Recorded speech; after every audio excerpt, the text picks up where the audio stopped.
I still remember the exact temperature in the room when he said it's 71 degrees.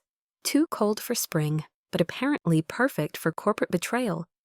I was wearing my navy blouse, the one I always saved for meetings that mattered. Except I didn't know, that morning I was walking into a room where the decision had already been made. Mark, the new CEO, smiled like he was about to compliment my haircut. But instead, he looked me in the eye and said, "Ella, thanks for coming in. I'll keep this short. As part of the new restructuring, we're transitioning your leadership role into a strategic advisory capacity. Advisory capacity. That was just a pretty way of saying, you built the house, but someone else is moving in.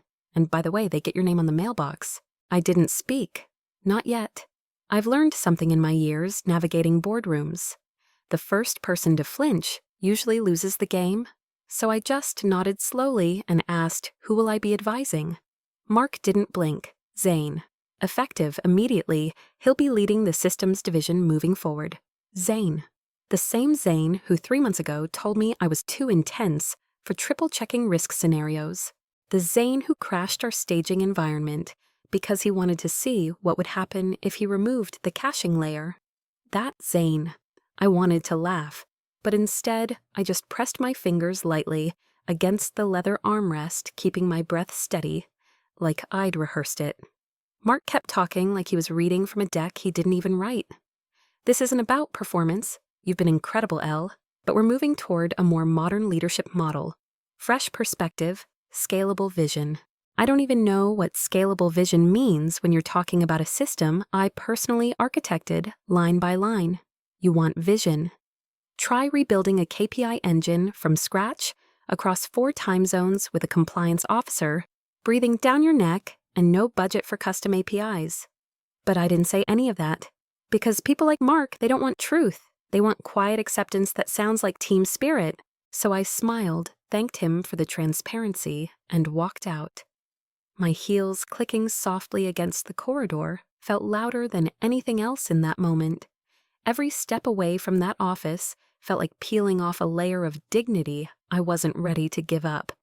Back at my desk, the email was already waiting in my inbox. Subject: organizational realignment. Attached an internal memo congratulating Zane on his new role. My name was mentioned once in a bullet point labeled transition support. I stared at the screen. The same screen I had used to design the forecasting engine that helped secure our $48 million contract last quarter. Now it was being used to tell me I was optional. And the worst part, people around me didn't even look up. Not because they didn't care, but because in places like this, silence is safer than solidarity. I walked to the kitchen for coffee. I didn't need just to feel something warm in my hand. And that's when I passed the glass board outside the war room. Fresh architecture diagrams, color-coded, labeled, optimized, my architecture, my data pathing logic. My sequence for layered redundancy that Zane once called overcomplicated. All of it was there except one thing was missing, my name. That was the moment. Not when Mark spoke, not when the email hit, but right there standing outside a room I built but no longer had the key. That was when I realized I hadn't just been replaced. I had been erased. And erasure doesn't scream. It whispers, it relabels. It draws a line through you and moves on. But I wasn't ready to be moved on from. Not yet, because what they didn't know was that I had built more than just the system. I had built the bones underneath it. And those bones still belonged to me. I didn't cry. That surprised even me. Not in the elevator. Not in the bathroom stall. Not when I walked past Zane and he gave me that smug, accidental smile, like he didn't know what had just happened, or worse, like he did. I didn't break, because breaking would mean admitting they'd taken something from me, but they hadn't. Not really. Sure, they'd handed my job to someone else. They'd rebranded my architecture under a shinier name. But the bones of the system, still mine. And the thing about bones is, you can repaint the walls all you want. But if the bones crack, everything collapses. That afternoon, I stayed late. Not out of obligation, out of curiosity. I logged into the back end of the system quietly, the way only someone who built it knows how. No fanfare, no admin alerts, Just a single line of command slipped through a legacy shell script I had written years ago during a particularly long deployment cycle. Most people thought it was deprecated. It wasn't. Inside, I found what I expected: surface changes. Zane had renamed a few layers, moved some dashboards, applied a flashy theme with neon-colored charts. Cosmetic. He hadn't touched the real architecture, probably because he didn't know how. Then I checked the engine module, the core predictive system that drove our entire KPI flow. That's when I found it. Cairo Logic TM, Enterprise Dev License, owner L. Mercer. I stared at the license panel for a full 10 seconds. It still had my name, my billing address, my private developer key. 3 years ago, when the budget request was denied for a third-party forecasting engine, I had used my own funds to license Cairo Logic, just to keep the rollout on track. Just to avoid missing another quarter of implementation. I never told anyone. I didn't need credit then. Now that favor turned out to be leverage. They were running their entire multi-million-dollar KPI engine on a framework they didn't legally own. A framework they couldn't update, couldn't customize, couldn't even fully comprehend without me. I leaned back in my chair and exhaled slowly. Not relief, not pride, just realization. They thought I was out of power, but they had only taken the title. Not the access, not the knowledge, and definitely not the leverage. From that moment on, everything shifted. I didn't argue, I didn't protest, I didn't ask for credit. I just watched. And while they celebrated rising charts and clean dashboards, while Mark slapped Zane on the back in meetings, while the board sent congratulatory emails to the new visionary leader, I was inside the system, mapping every flow, flagging every dependency, watching where they'd stepped and where they were about to fall. Zane had changed enough to feel confident, but not enough to understand the consequences. He had started tweaking the client-facing reports to inflate engagement metrics, probably to look good in the next quarterly presentation. What he didn't realize was that by inflating those outputs, he'd broken the threshold logic I'd put in place for demand forecasting. The ripple wouldn't show for another 2 cycles. But when it would hit hard. I wasn't sabotaging, not yet. I wasn't even modifying anything, just studying, understanding. Because when you know a system better than anyone, when you've watched it grow, line by line, thread by thread, you don't need to burn it down to prove your worth. You just need to wait until the cracks appear on their own. And when they do, you let the silence speak louder than the title ever could. It started with a single line of code, just one. I remember staring at the cursor blinking on my screen, thinking, you don't bring down a machine by throwing a wrench, you change the rhythm. Let it spin itself into collapse. That's what I did. The first change I made was in the KPI weighting algorithm. Originally, I'd built it to reward long-term balanced client satisfaction, accurate lead scoring retention signals, growth that was slow but real. Zane didn't care about real. He wanted velocity, volume, instant wins. So I rewrote the weights. On the surface, it looked great. Click-throughs surged. Reports became richer. API traffic doubled. But it was cotton candy metrics, bright, fluffy, and completely hollow. Next, I went deeper. The forecasting engine. The one that powered our vendor planning, fulfillment schedules, staffing estimates. The original version used 7 variables: logistics, lag vendor, lead, time, market, volatility, seasonal shifts, and more. It wasn't fast, but it was honest. I stripped it down to 4. Zane wanted speed. Let's give him speed. I added a subtle bias, just 7 to 12%, drift in the demand curve. Not enough to raise alarms, just enough to cause shipments to misalign. Orders to arrive too early or too late. Nothing anyone could trace, at least not right away. Then came the final touch, the alert system. That used to be my favorite part. Our early warning architecture could flag anomalies before they even happened. It was elegant, layered, smart. I gutted it. Silently, I disabled 3 key tiers of detection.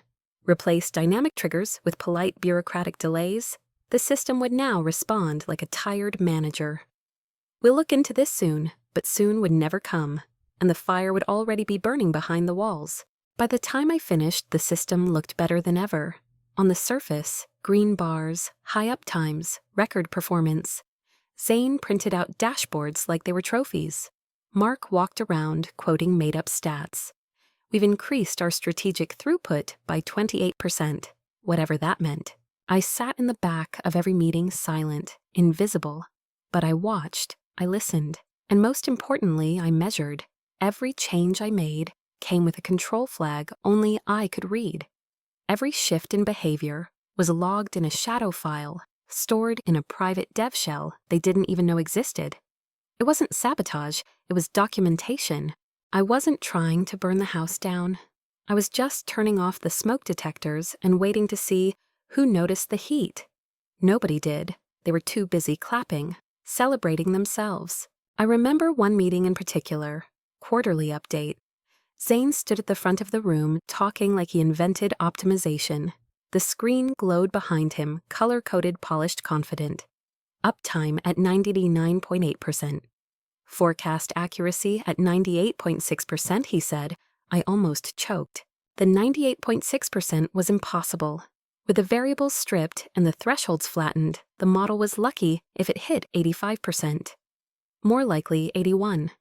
That number he quoted, it wasn't a rounding error. It was fiction. But everyone nodded. Darren, our COO, actually smiled and said, "Now this is what I call a turnaround." I wanted to scream. Instead, I smiled, because the deeper the illusion went, the louder the truth would sound when it finally landed. By that point, Zane had stopped copying me on emails. Status updates bypassed me. Meetings I used to lead were now invite-only for senior leadership. I wasn't even background noise. I was gone. Perfect, because when no one sees you, no one suspects you're holding the strings. And the best part, they still hadn't noticed that the core engine they were running this entire circus on was built on a private license. My license, my name, my key. That engine, it auto-renewed under my credentials. If I revoked it, their whole system would turn into a blinking error message. But I didn't revoke it. Not yet. Because the longer they danced under fake lights, the harder the crash would hit. And I wasn't after revenge, I was after clarity. I wanted the numbers to speak so clearly that when the silence finally broke, no one could deny who really built this house and who had just been renting space. The first sign didn't come from inside the company. It came from a LinkedIn message, of all places. It was 6:42 in the evening. I was at home sipping tea and reviewing performance logs, not because I had to, but because I liked knowing how close we were to breaking. Then it buzzed. "Hi Ella, quick question. Are you still managing the KPI system? Something feels off lately. It doesn't seem like your work. Hope you're doing well. Pre-on VP at Noradine Health." I just stared at the message. My first thought wasn't pride. It wasn't even validation. It was the relief. Someone noticed.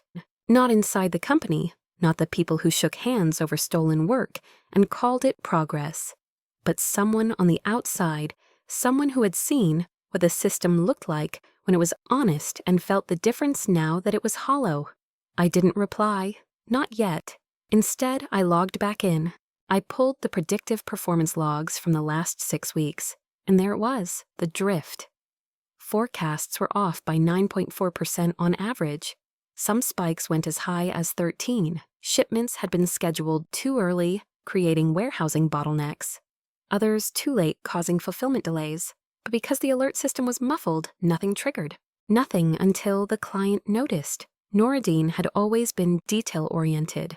They were one of our first enterprise clients, the kind that didn't just look at charts. They ran their own analytics to compare results. And now they saw the mismatch. Not because we told them, but because the cracks had finally spread to their side of the wall. I knew what came next. They'd escalate internally. Mark would call it a logistics hiccup. Zane would blame transition stress. And they'd both throw around words like realignment and temporary volatility. But it wouldn't work, not this time. Because Noradine didn't want buzzwords, they wanted answers. And I had all of them. But I wasn't going to offer them freely. Not yet. Let them feel the dissonance. Let them sense the rot behind the fresh paint. The next day at 10:45 a.m., the entire office buzzed with a quiet panic. Noradine had sent a formal complaint. Shipments delayed, product mismatches, unlogged back orders, documentation inconsistencies. I wasn't CC'd on the email, of course not, but I read it anyway. Someone from legal had forwarded it by mistake, or maybe not by mistake. You'd be surprised how often silence makes people bold in small ways. By 2:00 p.m., a new name appeared on the internal calendar: Ken Albright, Systems Optimization Consultant, external contractor, old school, expensive, brought in for neutral evaluation, translation. They knew something was wrong, but they were too proud to ask the person who built the foundation. Ken arrived the next morning, gray suit, polished shoes, kind eyes. I watched from 2 rows away as he stood over Zane's shoulder, reviewing the architecture. I wasn't eavesdropping, I was just present. Zane clicked between dashboards, nervously trying to look confident. Ken frowned. Where's the logic anchor on this model? I'm tracing the flow from the API feed, but there's no top-level call here. Zane shrugged. She made it complicated on purpose. Ken didn't smile. He just nodded slowly.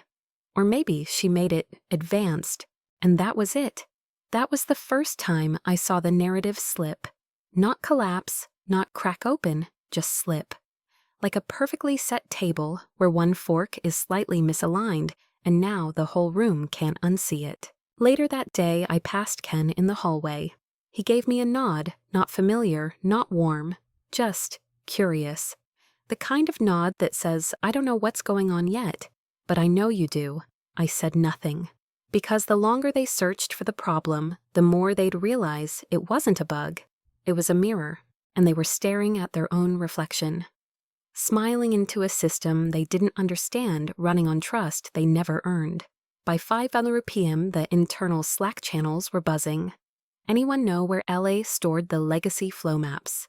Can someone reach out to her about the forecasting config from last year? But no one asked me directly, because that would mean admitting they needed me. And in places like this, ego outranks logic every time. So they let the silence grow, and I watered it like a garden. The boardroom was too bright. That kind of overhead lighting meant to make people feel productive. All it ever did was reveal tension no one wanted to name. I was sitting in the back row. Technically, I wasn't even on the attendee list. I'd added myself as optional and no one noticed. Or maybe they just assumed I'd stay quiet, like always. Zane stood at the front of the room, navy blazer, pressed shoes, just a bit too new. He smiled like someone who'd practiced that exact curve of his lips in the mirror that morning. Behind him, the screen flickered to life. Quarterly system overview. Green bars, animated charts, glossy slides packed with bullet points and buzzwords. I recognized every chart. Because they were mine, only now dressed up in someone else's voice. I folded my hands and leaned back. Let it play. This quarter we've seen a 14% rise in client-side throughput, Zane announced. Forecast accuracy remains strong at 98.6%. I almost laughed. He really loved that number. The thing was, I didn't need to argue. I didn't need to say a word. I just needed to let him keep going. And then came slide 3, the forecast engine output. And just beneath the main graph in a soft gray font that blended perfectly into the design palette, a single line of text appeared. The numbers are optimized, not real. Ask who changed the core. No animation, no alert. Just there. A whisper stitched into the narrative. The room paused. Zane's voice cracked, barely audible. That must be a formatting error. He clicked back, clicked forward again. The line was still there. Then the COO leaned forward, eyes narrowing. Is this part of the presentation? Zane forced a chuckle. I think it's a design artifact, probably from an old template. But it wasn't, because 5 seconds later, a board member named Martin Cross opened his tablet. He'd received the auto-generated PDF report that went out when the deck was uploaded, and there it was, same line, same position. He read it silently, then said aloud, "Who the hell is Ella, and why is she not in this room?" Silence. Zane blinked like someone trying to remember if they'd locked their car. Mark shifted in his seat. He opened his mouth to speak, then shut it again, lips pressing into that thin corporate line of panic. I didn't move, I didn't smile. I just sat still, steady calm. This wasn't revenge. This was recognition. Done on my terms and my language, through the one thing no one could fake: the system itself. By the time the meeting ended, nobody was talking about the green bars anymore. They were talking about the line, about the message, about me. I walked past the glass wall as people trickled out. Ken, the consultant, caught my eye. He didn't look surprised. He just nodded again, this time with a trace of something new behind it: respect. I returned to my desk. 20 minutes later, an email hit my inbox. Subject: urgent, system integrity meeting request, from Compliance Officer C-Suite. Time 10:30 a.m., location executive boardroom. I didn't reply. I didn't have to, because the message had already been delivered. And it wasn't about volume. It was about precision. One sentence, one placement. And the illusion cracked like glass under too much heat. They'd built their narrative on data they didn't understand, and I had written the source code. They thought I was quiet because I'd given up. But the truth, I was quiet because I was preparing my line of fire. And this was just the first shot. I arrived at the boardroom at exactly 10:28 a.m., 2 minutes early, not out of nerves, but because I wanted to see who would meet my eyes as I walked in. Zane was already there, seated 2 upright, pale. Mark stood near the projector, arms crossed a little too tightly. Several board members sat in silence, eyes shifting. And near the end of the table, someone I didn't expect, Priyan from Noradine Health. The client. In the room. That's when I knew. This wasn't a review. This was a reckoning. The compliance officer cleared her throat. LA, thank you for joining. We'd like your insight into the integrity of our predictive system, particularly the anomalies flagged during the last review. I didn't waste a second. No greetings, no apologies. I opened my laptop, connected to the screen, and began. The system is drifting due to a misalignment in variable weight logic. Forecast reliability is below 85%, not the 98% currently reported. The chart appeared the 2 lines diverging slowly at first, then sharply, red against green. 3 core variables were removed from the model. 2 thresholds were lowered. That created an overconfidence curve. What you interpreted as growth was just statistical illusion. I clicked again. New slide. A before and after snapshot of the alert system. Here's what the original anomaly detection system looked like, and here's the current version where 3 layers were deactivated. Gasps. Someone scribbled something down fast. Zane shifted in his seat, but didn't speak. Mark glanced at him, then quickly looked away. I kept going. This is the commit log. Every change to the system is tracked by credentialed users. As you'll see the edits that disabled key warnings and altered prediction logic, I clicked again. The log scrolled slowly, each entry tagged, each change signed, were made under Zane Halston's account. Silence, heavy, unmistakable. Zane finally spoke, voice thin. I was trying to streamline the interface. The changes were cosmetic. I didn't touch the model logic intentionally. I didn't even turn to look at him. I just said, the logic doesn't know intention. It only knows results. Then the real twist hit. Priyan stood up. We've worked with Elle for 5 years. The performance drop didn't feel like her design. And now we know why. She turned to the board. Effective this morning, Noradine Health has voted to move our systems operations budget to an independent contract under Ella's name. She built the thing. And frankly, we trust her more than whatever this has become. You could hear a pin drop, then a pen, then a breath someone had been holding for too long. Zane looked like he might stand up, but he didn't. He just sank a little lower in his chair. Mark opened his mouth to object, but the compliance officer raised her hand before he could. We'll follow up for full documentation, Elle. Please forward all logs and license details. I nodded, already in your inbox.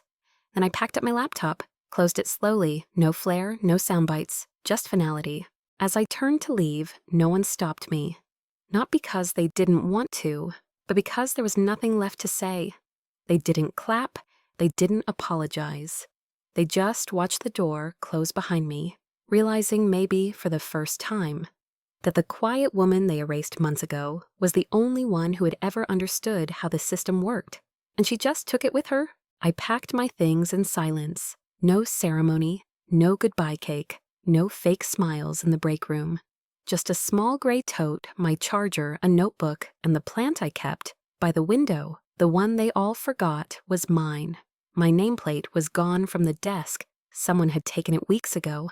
No one bothered to replace it. I didn't mind because I didn't need a plaque to prove I'd been there. The proof was in the system, in every workflow that still ran, in every line of code that bore my signature even if they never learned to read it. The elevator was quiet, each floor ticking down like a heartbeat. I didn't rush. For the first time in months, the silence didn't feel heavy. It felt earned. In the lobby, I heard a voice behind me. "You're not even going to say goodbye," I turned. It was Sarah, finance team. We weren't close, but she always smiled in the hallway.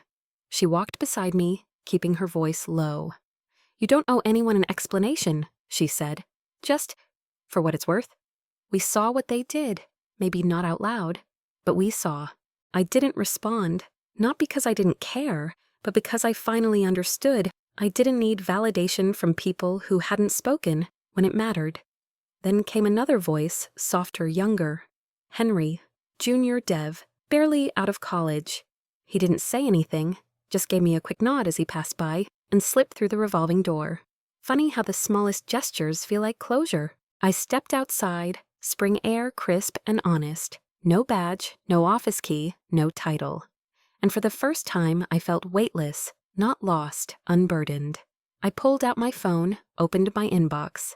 There it was, starred from the night before. Subject offer confirmation. From Noradine Health, role principal systems architect. Salary double.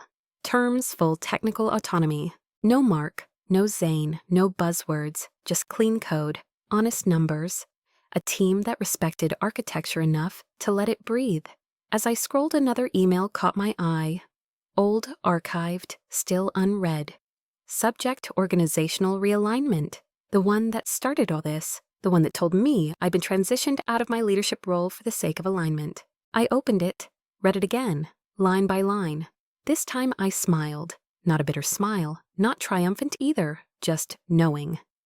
That meeting hadn't ended me. It had redirected me. Because I didn't lose, I realigned. Higher, on my terms, with my name, and with a system no one else could take from me again.